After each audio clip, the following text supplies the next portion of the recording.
côté, nous ouvrons le livre de Azirazen. Ashra, voilà. Cette fois-ci, j'ai la bonne prononciation. Dans les écrits de l'oubli, Ashrazen nous livre une œuvre poignante à la croisée de la mémoire intime et de la quête identitaire à travers une prose poétique et introspective. L'auteur explore les silences de l'histoire, les blessures de l'oubli et les éclats de dignité qui subsistent dans les marges de la société. Eh bien, ce livre est une ode aux voix étouffées, au regard tourné vers le ciel malgré les fardeaux terrestres. L'illustration de couverture entre ciel bleu et lumière orangée symbolise cette tension entre espérance et mélancolie. L'oubli devient ici le témoin lucide d'un monde en mutation, un passeur de mémoire, et bien un veilleur de sens. Publié aux éditions La Voix du Livre, ce texte s'inscrit dans une démarche littéraire engagée où la parole devient acte et l'écriture résistance. Alors il est avec nous, Ashrazen. Bienvenue, bonsoir. Bonsoir à vous et bonsoir à tous les auditeurs. C'est un plaisir de vous accueillir pour nous parler de votre recueil de poèmes.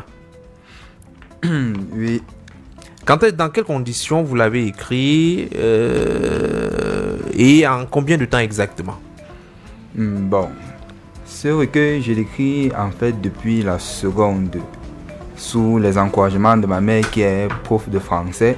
Elle m'avait dit, vu que tu es littéraire, tu vas devoir te concentrer pour écrire une œuvre, soit une œuvre théâtrale, romanesque ou poétique. Vu que je suis quelqu'un qui n'aime pas, je dirais, pas beaucoup écrire, mais qui a quand même beaucoup à dire, j'ai préféré me pencher dans la poésie. Oui. En même temps, la poésie, c'est pas la chose la plus facile à écrire, hein? Surtout. Et vous avez commencé à écrire quelques textes et finalement, vous avez un recueil de poèmes. On imagine, très satisfait. Oui, oui. Je suis très satisfait d'être arrivé jusqu'ici parce que l'écriture était avant tout un passe-temps, un moyen de garder les pieds sur terre, d'être concentré et de dire ce que je pensais à travers différents styles d'écriture en fait. Depuis la classe de seconde jusqu'à aujourd'hui, c'est quand même beaucoup de temps à écrire. Est-ce qu'il y avait des éléments, des pics, je vais dire d'inspiration? Dans quelles conditions vous vous sentiez le mieux à l'aise pour pouvoir écrire, matérialiser votre pensée? Oui, bon, pour ma part, l'inspiration est surtout spontanée. Ça dépend du milieu où je suis, des personnes que je côtoie et parfois même de l'heure et de la température, s'il faut dire. Parce que la poésie est avant tout l'expression des sentiments de la nature et de l'environnement. Donc, ce n'est pas vraiment quelque chose que tu appelles. C'est quelque chose qui te tombe dessus. Un peu malgré toi, quelquefois. Oui, alors, les écrits de l'oublié. Pourquoi les écrits de l'oublié? Qui est l'oublié? Bon, pour ce titre, je dirais, les écrits de l'oublié, c'est d'abord pour faire référence aux sentiments. Parce que avec le temps et l'âge, on finit par oublier certains sentiments qui nous ont animés. Que ce soit il y a 2 jours, 1 an, différentes années, je dirais. Donc, que ce soit des sentiments qu'on a ressentis lorsqu'on était jeune, adolescent, adulte et même parfois avant d'être totalement décrépit. Oui. Donc, les écrits de l'oublié, c'est pour faire, rappeler à tout un chacun ses sentiments et ses étapes par lesquelles nous sommes passés. Sommes-nous un peu nostalgiques parce qu'à l'intérieur du recueil, on voit bien un nouveau monde, une nouvelle aube. Et c'est-à-dire que quelquefois, cette poésie vous a aidé à vous réinventer. Oui, oui. À travers chaque nouvelle passe de ma vie, je dirais que ce soit le fait d'avoir quitté le collège, d'être arrivé à l'université, d'avoir rencontré de nouvelles personnes, de nouveaux lieux. Donc, toutes ces étapes de ma vie, je les ai notées dans mon livre. Ce que je ressentais, ce que les autres m'inspiraient, ce que la nature elle-même m'apportait. Nouvelle aube. À l'intérieur, on peut lire monde grisâtre. Sans mes compagnons, la vie devient ralentie et d'un terrible ennui. Dans un milieu où rien ne brille ni ne luit, la solitude demeure mon seul compagnon. En ce jour fade où la routine se suivait, j'aperçus une lueur paraître. Et à l'instant, le lieu retrouva sa couleur de printemps et sa douce chaleur, tel le phénix qui renaît. Alors, dans quelles conditions vous écrivez ce recueil, du moins cet extrait que je viens de lire? Bon, pour cet extrait, c'était quand je venais fraîchement d'avoir le bac. Parce que après, vous avez constaté que c'était pas aussi rose qu'on l'avait ce n'est pas annoncé. Je dirais, comme les jeunes d'aujourd'hui disent, ce n'était pas la vie du poulet. Donc, l'entrée à l'université, tu te rends compte que c'est totalement un monde différent. Parce que déjà après le bac, je me suis séparé de beaucoup de mes amis. On n'a pas pris tous les mêmes chemins. Certains ont voyagé, d'autres ont fait différentes matières, formations, filières et autres. Donc la petite complicité avec les amis, c'était terminé. Oui. On se retrouve maintenant dans un nouveau monde. Dans un nouveau monde, et particulièrement, j'étais seul. Donc, et vu que de nature, je suis quelqu'un d'assez introverti et timide, donc tout de suite, j'ai ressenti tout le poids de cette solitude. Et l'absence de mes amis avec qui j'ai passé. Pour le plus vieux, je dirais, on se connaît depuis la 5e et on a fait tout le collège ensemble. Donc, du jour au lendemain, ne plus pouvoir passer nos journées ensemble, ça a été un énorme coup de fouet dans le dos. Oui, on se sent un peu dépaysé quand on perd des amis de vie.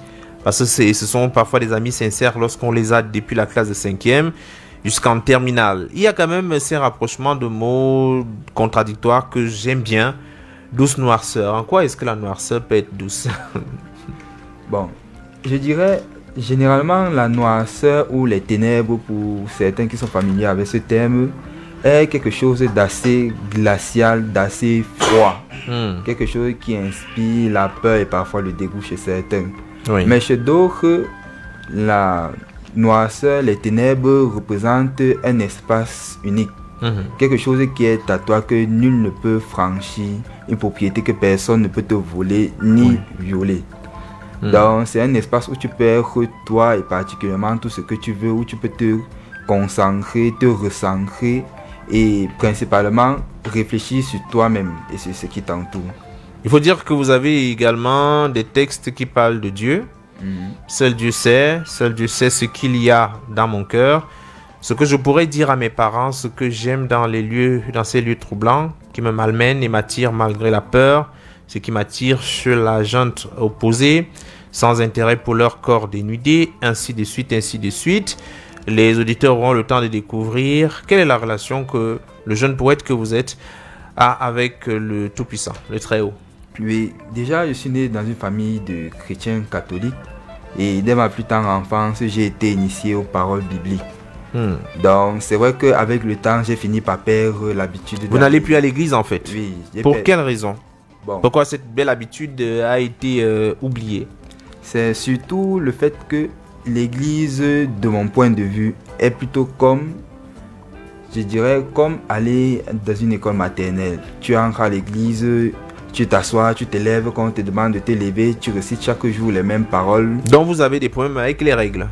Bon, je dirais que... S'accommoder, Oui, je dirais que pour moi, c'était devenu comme une fausse routine. C'était comme si je ne m'exprimais plus vraiment avec le Seigneur. Donc, est-ce que vous avez quand même pu, vous, de façon personnelle, individuelle, tisser une relation particulière avec le Tout-Puissant? Oui. Là, ça nous rassure. On dit qu'il faut toujours avoir les pieds sur terre parce que, comme j'ai l'habitude de dire à mes amis, c'est ta bénédiction, c'est ta famille. Ta chance, ce sont tes amis. Maintenant, le reste, c'est le Tout-Puissant qui te guide. Quel est le texte qui vous a le plus parlé? Le texte, lorsque vous avez eu à le rédiger, vous a suscité plus d'émotions? Bon, c'est vrai qu'il y en a plusieurs, mais je dirais que c'est le texte qui se trouve à la page 61, intitulé Sablier. Sablier, d'accord. Que dit le texte, page 61? Rapidement, on y va. C'est quand même un texte que vous l'avez rédigé en une journée, en 2 heures, en 3 heures? Non, c'était un truc de 15 minutes environ. Alors, c'est sablier, un peu comme le temps. Alors, j'aimerais pouvoir retourner le sablier pour ne pas voir mes grands-parents et parents flétrir, pour ne pas avoir à voir ce que j'aime partir, pour pouvoir revoir ce que je ne peux oublier. Si je pouvais le retourner, je pourrais tout recommencer. Je pourrais effacer les erreurs de mon passé. Je pourrais rattraper ce que j'ai manqué. Je pourrais encore profiter de ceux qui vont s'en aller. Royal FM. The time is 4 p.m. Orange is giving out 1,000 school grants to prepare back to school without stress. Dial #111# or go to MaxIt to benefit. Orange is here. Alors, que révèle ce poème? Bon, ce poème est assez particulier parce que dans mon recueil, la plupart des poèmes que j'ai écrits sont personnels et assez général en gros. Pour que tout un chacun en lisant les différents textes qui s'y trouvent puisse se reconnaître ou avoir un point de vue assez unique en fonction de sa personne et de son vécu, je dirais. Donc maintenant, pour Sablier, c'est un poème que j'ai écrit en 15 minutes, juste un soir de pleine lune. Parce que si vous avez lu l'œuvre, la plupart des textes font référence à la nuit, la lune, les étoiles et autres. C'est un moment particulièrement calme que j'apprécie beaucoup. Donc, en ce soir, j'étais posé et j'ai pu réfléchir. Dans ma vie, j'ai eu affaire à deux personnes qui m'étaient chères. Dont l'un, mon oncle, qui était le grand frère de ma mère, et la deuxième, ma grande sœur, qui était d'abord en quelque sorte une cousine, on va dire, mais qui a vécu avec nous assez longtemps. Donc, c'était ma grande sœur. Les liens se sont tissés. Donc, de ce fait, en ce soir-là, je me rappelais d'eux. Et comme on dit souvent, une certaine petite prise de conscience avec le fait que mes grands-parents sont déjà assez âgés, mes parents aussi ont déjà traversé la cinquantaine. Donc, tu te rends compte que la vie avance et bientôt, tu risques de perdre beaucoup de personnes qui te sont chères avec le temps, sans vraiment pouvoir y faire grand-chose. Donc, on a tous des regrets qu'on parle. Oui, des personnes qu'on a vues partir, des personnes qu'on a vraiment portées en affection et qui aujourd'hui, malheureusement, ne sont plus là. Ne sont plus là. On avait tellement à leur dire, tellement à leur offrir, mais bon. Ils ne sont plus là. Ils ne sont plus là. Du coup, j'ai écrit un peu ce texte pour réveiller la mémoire des uns et des autres. Pour qu'on se rappelle un peu de tout ce qu'on n'a pas fait, de tout ce qu'on a raté, de tout ce qu'on a laissé.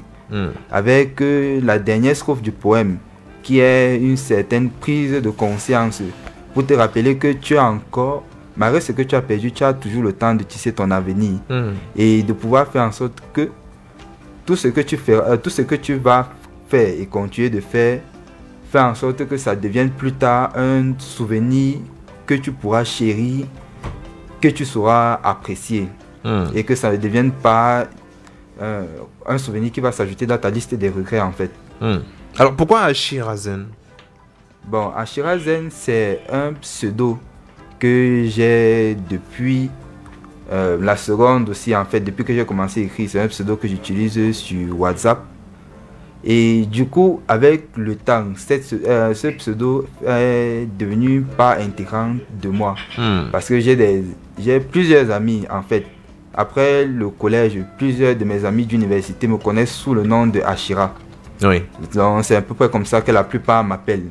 Et ce pseudo, j'ai fini par le tenir en affection. D'où le fait que j'ai pris le pseudo Achirazen. En tout cas, Achira, merci d'être passé à la radio, d'avoir parlé avec nous de votre livre. Le livre est disponible un peu partout. C'est publié aux éditions La Voix du Livre. Et on espère que ce n'est pas le dernier livre. S'il fallait dire un dernier mot à tous ceux qui t'écoutent en ce moment, peut-être des jeunes, parce que je rappelle que tu es encore étudiant, hein, tu es étudiant de géographie à l'université de Yaoundé 1. Et on est tenté aussi de se poser des questions. Qu'est-ce qu'un géographe fait dans la littérature? Mais je crois que la réponse se trouve un peu sur votre profil, car vous êtes issu d'un foyer d'enseignants. Et on sait très bien que quand maman est enseignante ou papa, il vous incite à l'écriture très souvent, comme vous l'avez dit d'ailleurs en début. Un dernier mot pour ceux qui nous ont écoutés. Bien. Bon, pour mes derniers mots, je dirais, si vous avez des œuvres ou des textes, quels qu'elles soient, et que vous avez envie d'être publiés, venez nous rejoindre à la maison d'édition La Voix du Livre. Là-bas, on s'occupe de tous vos textes et on vous donne les démarches à suivre pour être publiés. Ne laissez pas vos textes dormir parce que un texte qui dort, c'est une part de vous qui meurt. Merci. Bonne suite. Merci à vous.